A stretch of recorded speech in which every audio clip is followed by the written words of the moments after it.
বিসমিল্লাহির রহমানির রহিম। আরবের ভৌগোলিক অবস্থান এবং বিভিন্ন গোত্র। আল্লাহ তাআলার প্রিয় হাবিব মুহাম্মদ সাল্লাল্লাহু আলাইহি ওয়াসাল্লাম, তিনি সর্বশেষ নবী ও রাসূল। সমগ্র মানবজাতির কল্যাণ ও মুক্তির জন্য এই দুনিয়ার বুকে তার আগমন ঘটেছে। নিকষ কালো আধারে নিমজ্জিত মানুষগুলোকে তিনি পবিত্র কোরআনের আলোয় আলোকিত করেছেন।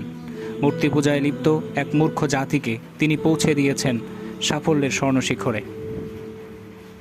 বিশ্বজাহানের প্রতিপালক মহান আল্লাহর আদেশ নিষেধ অনুসারে তিনি সাজিয়ে দিয়েছেন প্রতিটি সাহাবীর জীবন। রিসালাতের যে সুমহান বাণী নবীজি সাল্লাল্লাহু আলাইহি সাল্লাম তার চারপাশের মানুষদের কাছে প্রচার করেছিলেন, তা আমাদের সামনে হাজির হয়েছে সিরাতুন নবী তথা নবীজির জীবনী আকারে।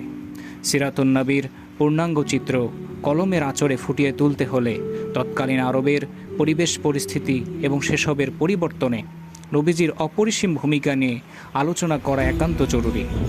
এই কারণে আমরা শুরুতেই ইসলাম পূর্ব আরবের ভৌগোলিক অবস্থান, বিভিন্ন জাতিগোষ্ঠী এবং তাদের জীবনযাপনের নানা বিষয় নিয়ে বিস্তারিত আলোচনা করব, তুলে ধরব নবীজির আগমনকালে আরবের সার্বিক পরিস্থিতি।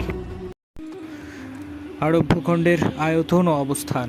আরব সে তো এক বিশাল মরুভূমি, যতদূর চোখ যায় কেবল বালু আর বালু। দিগন্ত বিস্তৃত সেই মরুর বুকে শত শত মাইল বিচরণ করেও দেখা মেলে না এক ফোঁটা সুমিষ্ট জল। এই কোনো গাছপালা, আঁকাবাঁকা মেঠো পথ, সবুজ অরণ্য কিংবা ছায়া সুনিবিড় গ্রাম। আরব মানেই যেন এক ভিন্ন দৃশ্যপট। তবে প্রাচীনকাল থেকেই আরব বলতে আরব উপদ্বীপ এবং সেখানকার স্থানীয়দের বোঝানো হয়।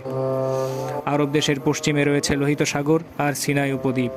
পূর্ব দিকে দেখা মেলে আরব উপসাগর এবং দক্ষিণ ইরাকের কিছু অংশ। ওদিকে আরবের দক্ষিণ দিকটা পরম মমতায় আগলে রেখেছে আরব সাগর, যার বিস্তৃতি ভারত মহাসাগর পর্যন্ত। বাকি রইল উত্তর দিক। এখানে রয়েছে বৃহত্তর সিরিয়া এবং ইরাকের সামান্য অংশ। কিছু অমীমাংসিত সীমানাও দেখা যায় এখানে ওখানে। এসব নিয়েই গড়ে উঠেছে আরবের মূল ভূখণ্ড। এর আয়তন প্রায় 10 থেকে 13 লাখ বর্গ মাইল। ভৌগোলিক ও প্রাকৃতিক দৃষ্টিকোণ থেকে আরব অঞ্চল বেশ গুরুত্বপূর্ণ এক ভূমিকা পালন করে। অভ্যন্তরীণ কাঠামো বিবেচনা করলে পুরো এলাকাটি চারদিক থেকে নির্জন মরুভূমি দ্বারা পরিবেষ্টিত।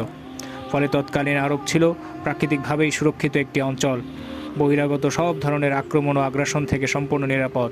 এ কারণে প্রাচীনকাল থেকেই আরব জাতিকে সব রকম স্বাধীনতা ভোগ করতে দেখা যায়, অথচ তাদের প্রতিবেশী তখন মহাক্ষমতাশালী দুই বিশাল সাম্রাজ্য। প্রাকৃতিক এই সুরক্ষা বলয় না থাকলে বহু আগেই শত্রুদের আক্রমণে দুনিয়া থেকে নিশ্চিহ্ন হয়ে যেত আরব জাতির নাম। বহির্বিশ্বের দিকে তাকালে দেখা যায় প্রাচীনকাল থেকেই প্রসিদ্ধ মহাদেশগুলোর ঠিক মধ্যখানে আরবের অবস্থান। কি জল কি স্থল, উভয় পথে যোগাযোগ ব্যবস্থার এক চমৎকার মোহনা এই আরব ভূমি। আর এটা কেনই বা হবে না? আরবের উত্তর পশ্চিম ভাগ আফ্রিকা মহাদেশের প্রবেশদ্বার, ওদিকে আবার উত্তর পূর্ব সীমান্ত ইউরোপে যাওয়ার এক সহজ সমাধান।